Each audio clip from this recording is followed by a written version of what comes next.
Hello friends, வணக்கம் and welcome back to my channel Star Colors Tamil. இன்றைக்கி நாம் கோதுமை வச்சு எப்படி பிஸ்கட் பண்ணலாம் அப்படிங்கிறத பற்றி இந்த வீடியோவில் பார்க்க போகிறோம். அது மட்டும் இல்லாமல் இந்த பிஸ்கட் பார்த்திங்கன்னா 3 ஷேப்ஸில் நாம் பண்ண போகிறோம். குழந்தைகளுக்கெல்லாம் ரொம்ப பிடிக்கும். வாங்க இந்த கோதுமை பிஸ்கட் எப்படி பண்ணலாம் அப்படிங்கிறத பார்க்கலாம். அதுக்கு முன்னாடி நம்மளோட சேனலை இப்போ தான் ஃபஸ்ட் டைம் பார்க்குறதா இருந்ததுன்னா நம்மளோட சேனலை சப்ஸ்கிரைப் பண்ணி பக்கத்தில் உள்ள பெல் ஐக்கானை கிளிக் பண்ணி ஆளுங்கிற ஆப்ஷனை கிளிக் பண்ணிங்கன்னா நான் புதுசாக போடுற வீடியோஸ் எல்லாம் உங்களுக்கு நோட்டிஃபிகேஷனில் வரும். தேவையான பொருட்கள்: 1 கப் கோதுமை மாவு, 1/2 கப் சீனி, 1 ஏலக்காய். இந்த சீனி ஏலக்காய் ரெண்டும் சேர்த்து மிக்ஸில் நல்லா பொடி பண்ணிக்கோங்க. 1/4 ஸ்பூன் சோடா உப்பு, 2 ஸ்பூன் நெய், கொஞ்சமாக தண்ணி. ஒரு பெரிய பவுலில் 1 கப் கோதுமை மாவு, 1/2 கப் பொடிச்ச சீனி, சோடா உப்பு, நெய் எல்லாம் சேர்த்து, நெய் இல்லாட்டி வெண்ணெய் கூட சேர்த்துக்கலாம். கொஞ்சம் கொஞ்சமாக தண்ணி சேர்த்து நல்லா கட்டியாக பிசைஞ்சிக்கோங்க. இந்த மாதிரி இருக்கணும். ரொம்ப தண்ணியாகவும் இருக்கக்கூடாது, ரொம்ப கட்டியாகவும் இருக்கக்கூடாது. 3 ஷேப்பில் பண்ணுறதுனால 3 பாகங்களாக பிரிச்சிருக்கிறோம். அதில் ஒரு பாகத்தை எடுத்து இந்த மாதிரி கொஞ்சம் திக்னஸாக செஞ்சுக்கோங்க. இந்த அளவு திக்னஸாக நாம் விரிச்சிக்கணும். விரிச்சதுக்கப்புறமா இப்போ கட் பண்ணணும். ஒரு கத்தி வச்சு இந்த ஷேப்பில் கட் பண்ணுங்க. நாம் இப்போது சதுரமாக கட் பண்ணிக்க போகிறோம். இந்த மாதிரி கட் பண்ணுங்கள்.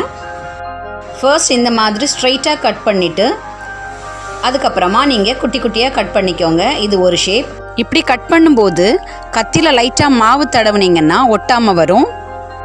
இப்போ அடுத்த பால் எடுத்து மாவில் முக்கி இந்த மாதிரி விரிச்சிக்கோங்க. இந்த மாதிரி ஸ்ட்ரைட்டாக கட் பண்ணுங்க. இப்போ ஸ்ட்ரைட்டாக கட் பண்ணதை இப்போ நாம் முக்கோணமாக கட் பண்ணிக்கலாம். இது அடுத்த ஷேப். அடுத்த 3வது பால் எடுத்து இதே மாதிரி விரிச்சிட்டு ஸ்ட்ரைட்டாக கட் பண்ணி டைமண்ட் ஷேப்பில் கட் பண்ணிக்கோங்க. இதே மாதிரி டிஃப்ரெண்ட் ஷேப்ஸில் குழந்தைங்களுக்கு நாம் செய்து கொடுக்கும்போது அவங்க ரொம்ப விரும்பி சாப்பிடுவாங்க. ரொம்பவே பிடிக்கும் அவங்களுக்கு. இப்போ நாம் எல்லாத்தையுமே இந்த மாதிரி ஷேப்ஸில் கட் பண்ணிக்கிட்டோம். பாருங்கள் எவ்வளோ க்யூட்டாக எவ்வளோ அழகாக இருக்குது பாருங்கள். 3 ஷேப் இதுதான். இப்போ நாம் பொரிச்சு எடுத்துக்கலாம்.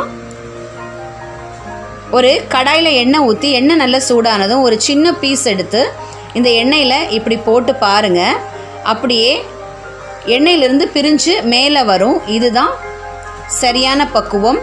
ஓகே, மீதி இருக்கிற எல்லா கட் பண்ண பீசஸையும் நாம் இப்போ ஃப்ரை பண்ணி எடுத்துக்க போகிறோம்.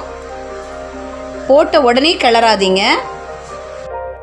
1 நிமிஷம் கழித்து அதுவே பொரிஞ்சு மேலே வரும். இப்போது இந்த அளவுக்கு ஒரு ப்ரௌனிஷ் கலரில் நீங்கள் பொரிச்சு எடுத்துக்கோங்க. ஓகே ஃப்ரெண்ட்ஸ், 3 ஷேப்பில் அழகான கோதுமை பிஸ்கெட் நாம் இப்போ ரெடி பண்ணிட்டோம். இந்த கோதுமை பிஸ்கெட் உங்களுக்கு ரொம்ப பிடிச்சதுன்னா நம்மளோட சேனலை லைக், ஷேர், கமெண்ட் பண்ணுங்கள். Okay friends, thank you. Thanks for வாட்சிங்.